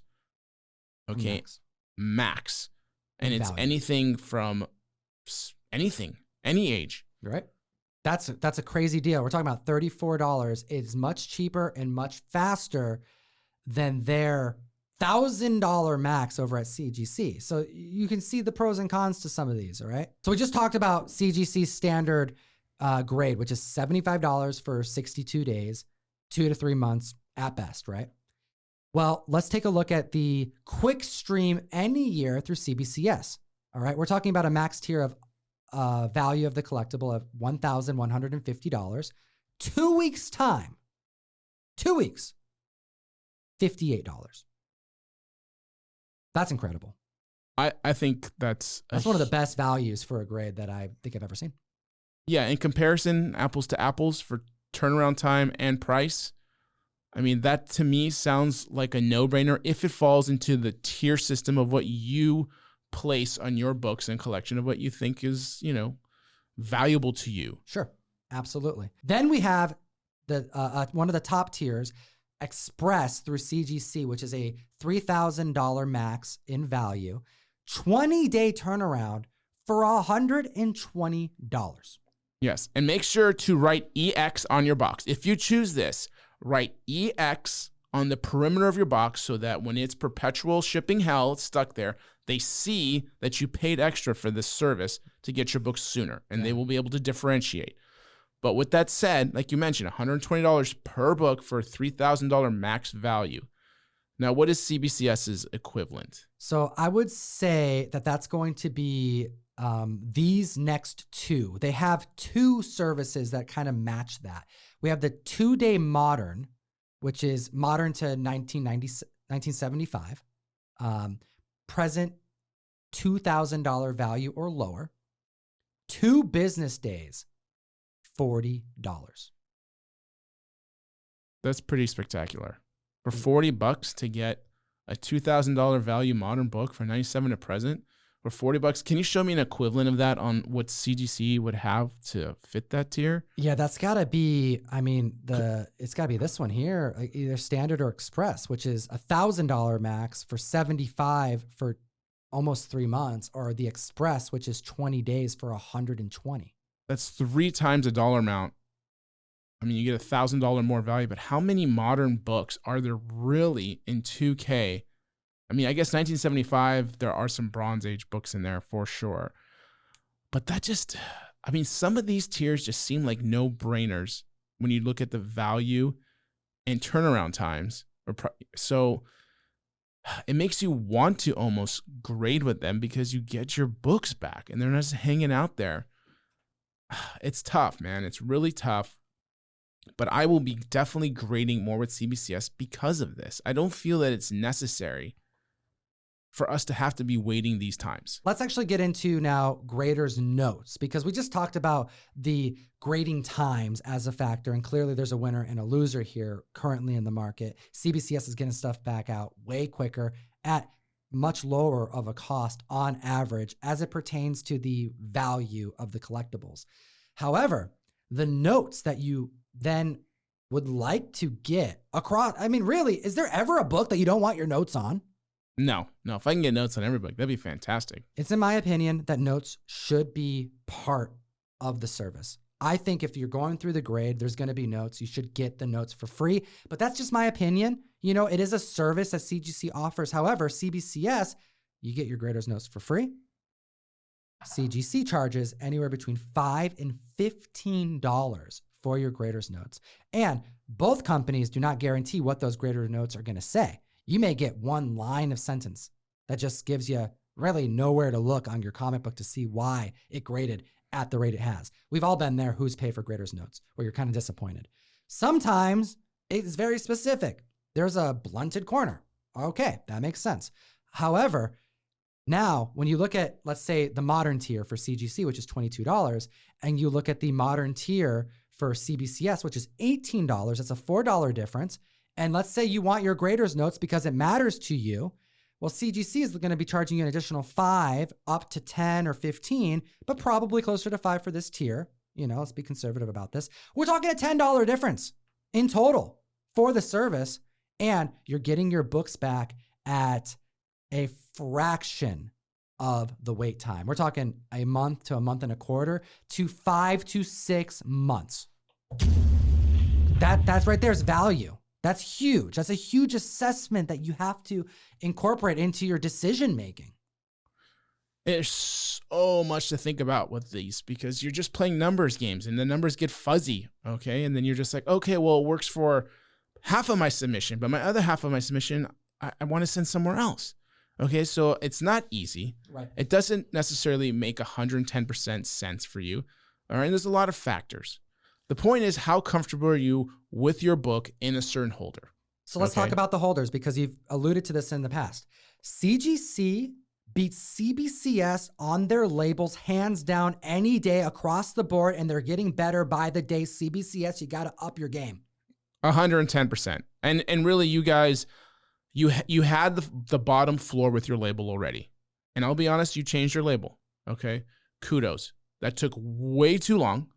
Okay, and shame on you for that. Absolute shame on you for that because you put yourself in this position, all right? And there's nobody to blame but you guys. And they defend it. Like, and shut up. Steve Baruch's awesome. Like from what I've seen, I've never met him in person, but I have nothing but good things to say about everybody I've met at CBCS so far. There's a bunch of Steves over there. Shout out Steve. But I've heard CBCS individuals, including Steve Baruch, kind of defend the label. And I think there's no defense. It is like, come on, you look at these labels and you're talking about collectibles that are worth thousands of dollars and you don't want them in there because of that label. That makes sense to me. This is a Shark Tank moment, and I'll tell you why. If Steve Baruch, or whoever represents that company right now, CBCS walked into the Shark Tank, okay, and they expressed to themselves what they wanted for the company, okay? Every one of those sharks would look at that label and see the comparison if they just knew about comics, and they would be like, it doesn't matter what you want. It's what your customer wants. That's true. Okay. And your customer does not want this label. Yeah. Gotta change the label. Okay. And no, Mr. Wonderful would want some proprietary market shares. It would want his own face on your label. Okay, so if you want to deal with him, you're going to have to change your label.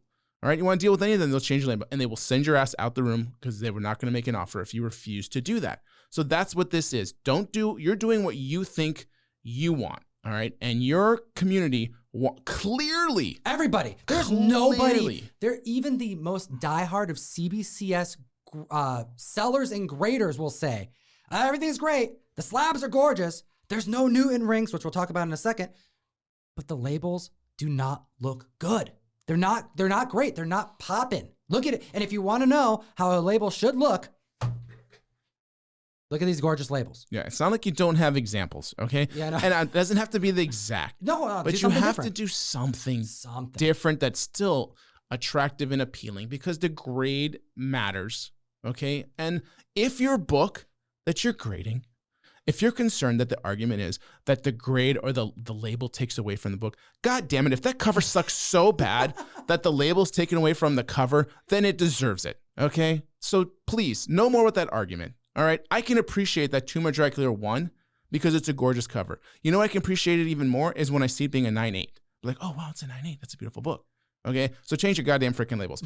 Now, I love your holder. And CGC, you have a good holder. Jeff's unhinged today. Comic fam, where are you getting this comic book themed content? Hit that like, hit the subscribe. Keep going in, Jeff. Keep going. I'm getting all hot and bothered here. CGC, I like your holder. I like your plastic. I like your holder. It's fine. Okay. CBCS, it's better. It feels better. It feels more solid. Slabs are better. Okay. I will say they're sturdy. They're slick. I've never had a Newton ring problem on a CBCS book. Dude, you've brought in some amazing grails to this table. And you know what we're not talking about is how amazing the damn Grail is. We're talking about the freaking Newton rings.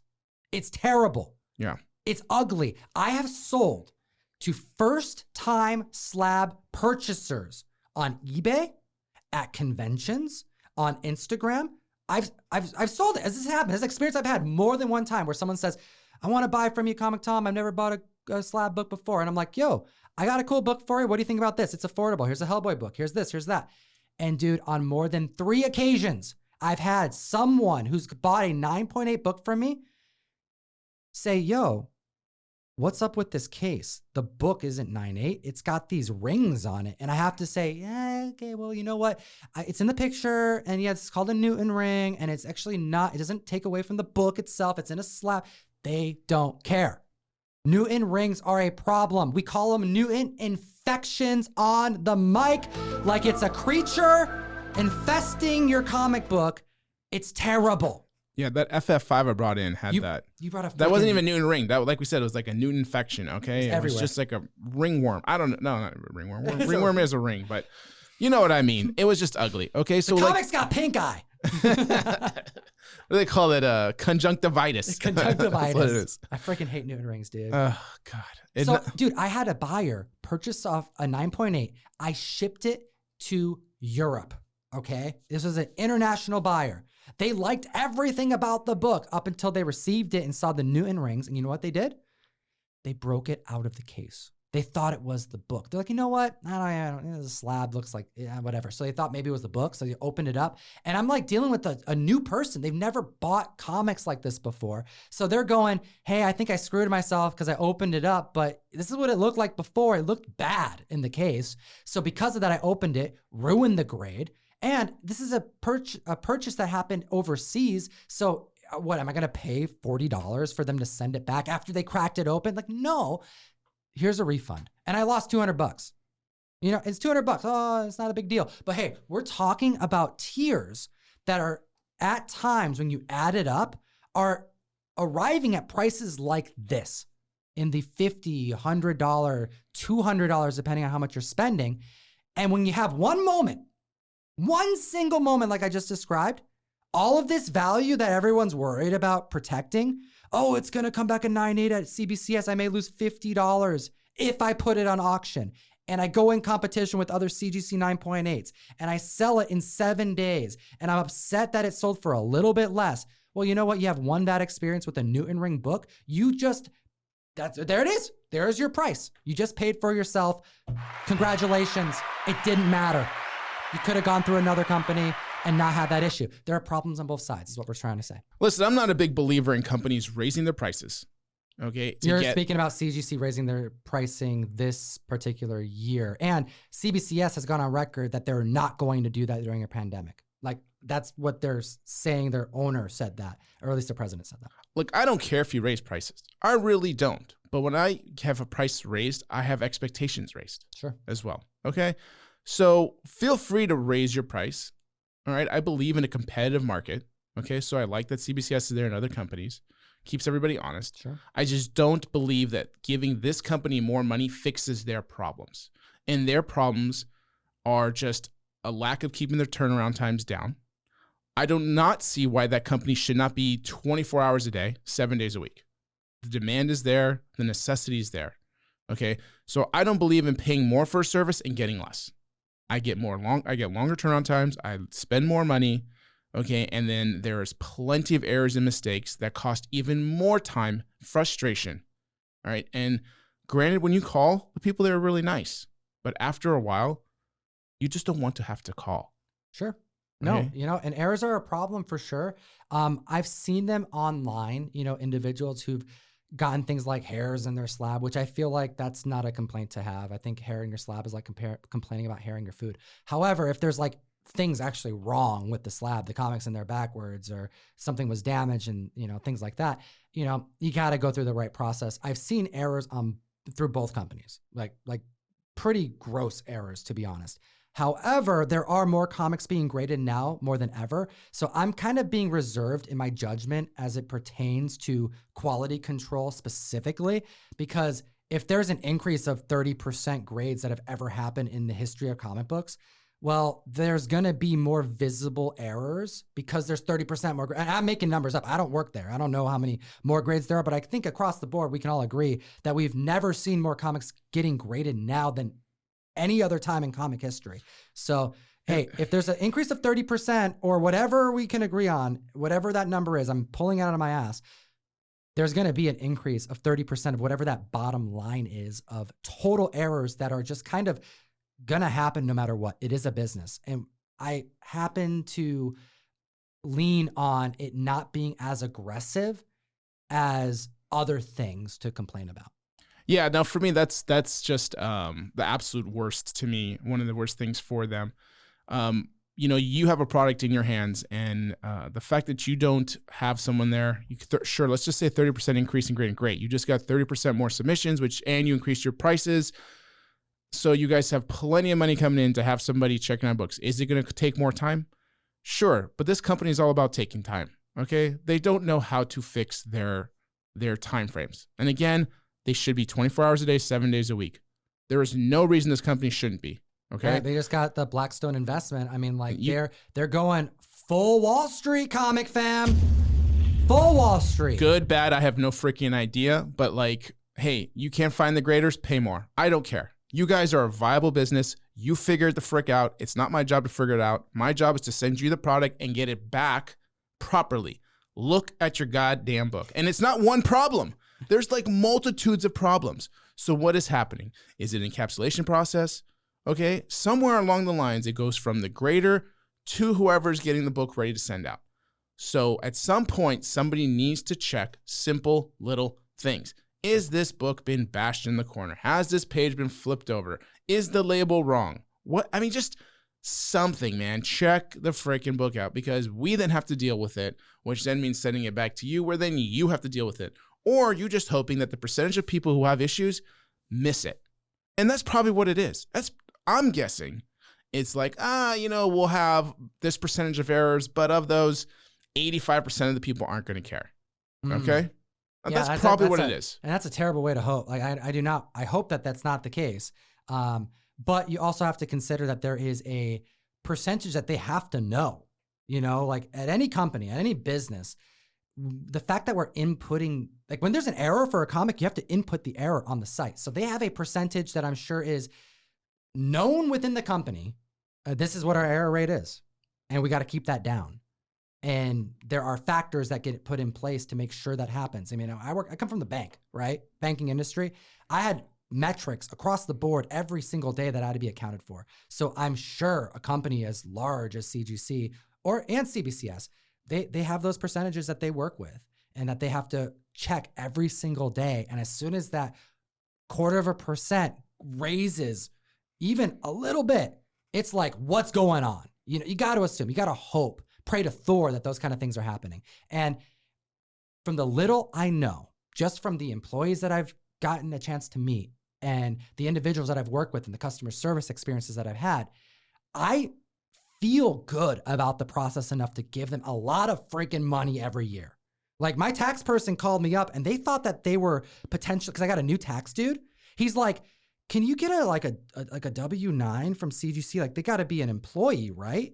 I'm like, no, this is a service I pay for every year. They thought that I was paying like employees because of how much money that goes to Sarasota and goes to CBCS. Like they were like, wait a minute, is this an employee amount? Like, how are we going to do taxes on this? No, this is just a service. Oh, you pay with a credit card? Okay, cool. That's all accounting. That's on our end. Don't worry about that. You don't need any W-9. But like legit, it confused them because of how much money us dealers pay for these services, which is why we get passionate. I'll leave you with one thing. So I work with both companies in a sense that I pay for both services because I like the services. I like being able to get books graded. I collect graded books. I invest in graded books. I buy graded books. I grade books as well. There is a particular conversation that does arise though, which is really what all this is rooted in, which is the price that CBCS comics go for versus CGC comics. And I've thought about this a lot. And I want to just kind of throw this out there to anyone who is assessing and trying to make a decision, you know, based off of price points. Because when you're talking about 9.8s, you're talking about a gamble for sure, because we mentioned it earlier on the show. The pool of buyers is smaller when you're selling a 9.8 anything. It's an absurd uptick in price. There's a reason why we call these investments. They're scarce. That's the whole damn comic market is based on scarcity, which is why the 9.8 is a prestigious grade, regardless of if you like it or not. Guess what? A 9.6 and a 9.8. Yes, sometimes we can argue about whether one should be or the other, but bottom line, they are not the same grades. A 9.8 is a 9.8. A 9.6 is a 9.6. You can argue. However, this means something to every grader, to every person that owns it. And the buyers, the pool of buyers is so much smaller when those books come up to the market, right? So what ends up happening is we hear people say about CBCS, oh, they sell for less. Well, yeah, if you're selling a 9.8 at auction and you're competing with other CGC 9.8s, where the buyer's pool is smaller, you're competing with other CGC books. So traditionally, it does sell for a little bit less sometimes. I can point to examples where it doesn't. It's happened this very year. We just talked about a Tomb of Dracula selling for $16,000 when the next day one sold for $8,000. Make that make sense. They were both CGC books, all right? However, a lot of the examples as it pertains to CBCS comics and that they sell for less compared to its competition, there are almost always auction comparisons. And I'm coming on the mic to tell the comic fam right now that that's a false equivalent. You cannot compare auction sales and say, without a doubt, that one grading company's slab sells for less than the other. Here is the reason. When you auction anything, raw book, graded book, CGC book, CBCS book, Halo book, you are always going to take a risk that it's going to sell for less.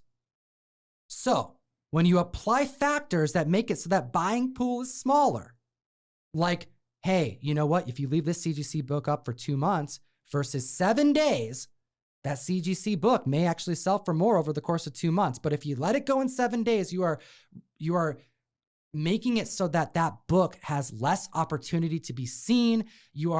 Maybe somebody who was going to buy the book didn't get paid that week. They're out of the buying pool now. Now you're adding to that assessment a different grading company, a grading company that traditionally hasn't been purchased as much as CGC, a grading company that didn't have a census as recently, that recently got a census compared to CGC. So there are factors in place that when that book sells at auction and sells for less, you can't compare it. Yeah, it sold for less, just like a raw book would sell for less, just like a 9.8 would sell for less at auction. There are dealers right now in our market. We have friends in this community. I'm not going to name drop, but there are individuals who have completely switched to CBCS, and they are pricing their books at CBCS rates. CGC rates. Thank you. CGC rates, but that they are CBCS. And Jeff, what is happening? They're staying firm at their prices and the books are selling. They are selling. So if you are grading your books through CBCS and you're auctioning them and you're seeing them sell for less, don't complain. You're doing it to yourself. You need to find the right buyers. You need to be patient. You need to list them for what you think they're worth. And across the board, dealers need to start grading as well as listing books for what they feel like it actually deserves. It's a self-fulfilling prophecy if you are going to grade down your CBCS book and just because of it being a different slab. It's going to start selling for less across the board when they shouldn't. That's your rant. I had mine, you had yours. I love it. Fam, this is what I have to say. I hope it made sense. This is the Bags and Boards show, podcast number 47, and we've had many comments about CGC, CBCS. Heck, one of the very first videos I made on this channel was me poking at CGC a little bit, worried about how they were doing grading, for example. And those aren't even on the channel anymore. For one, they're really old videos. Didn't care for them. Didn't like how I came off. And the research I did was kind of dog poop, to be honest.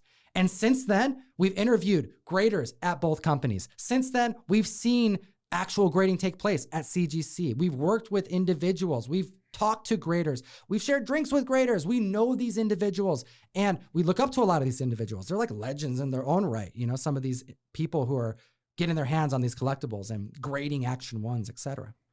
So we've grown a lot. I have personally grown a lot in this community. So I feel like us being able to come to the mic and speak about both companies is important because we pay for both services. And the community comes to us to be entertained, first off, but also to be informed about what we think and why we think it so that they can take their, make their own opinions and do their own assessment because there's a lot of money going into grading. Yeah, I'm going to keep it always 100% real, 110 here, guys. Anything that I express to you is exactly how I feel, is exactly how I treat my books, my collecting.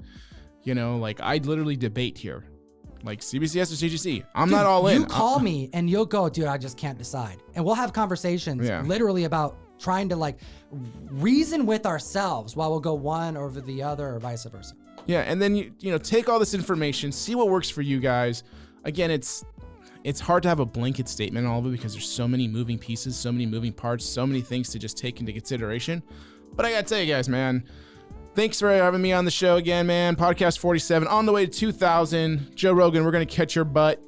And guys, we gotta have some type of giveaway, I'm assuming, no? So I do have a giveaway. I think it's only fitting during a podcast where we talk about CGC and CBCS that we do a PGX giveaway. We have an Alien number 2 graded at 9.8 white pager PGX comic book. And you know who sent us this? Who? PGX. A grader at PGX sent us. They've been sending us graded comic books to give away on the mic. And they've acknowledged in the notes that, hey, we know that you don't grade through PGX. We know that you don't tend to have these in your studio. Here are some for the community. So there is one thing to say. Across the board, all the grading companies are doing one common thing. They're serving the comic fam. So anytime these companies are doing something positive for the community at large, you get an applause from me. I appreciate you, comic fam. This was the Bags and Boards show. And hit the subscribe, hit the like button, comment down below. Let me know what you think about grading, what you know about slabs. Are you entombing them? Are you imprisoning them? Are you collecting them? Are you buying them? It'll enter you to win this Alien 2 9.8 PGX slab. And as always, geek responsibly. Podcast done. We done! We did it! It's finished. We appreciate your comment, fam. Love ya. Talk to you soon.